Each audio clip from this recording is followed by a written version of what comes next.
Welcome to this episode of Easy Physics, where we make physics so easy, even your grandma can understand it. Today, we're going to talk about the photoelectric effect.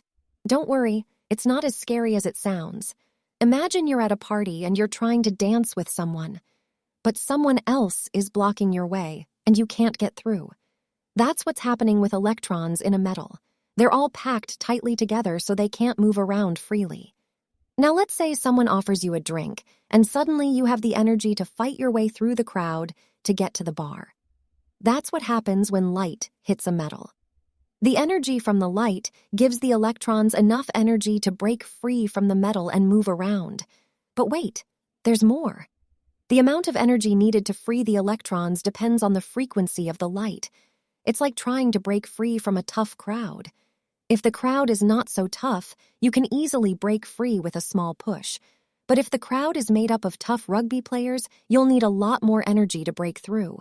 So if the light hits the metal with a low frequency, the electrons won't have enough energy to break free. But if the light hits the metal with a high frequency, the electrons will get enough energy to break free and start moving around. And that, my friends, is the photoelectric effect. It's like a mini party in a metal, where the electrons are the partygoers and the light is the energy drink they need to get moving.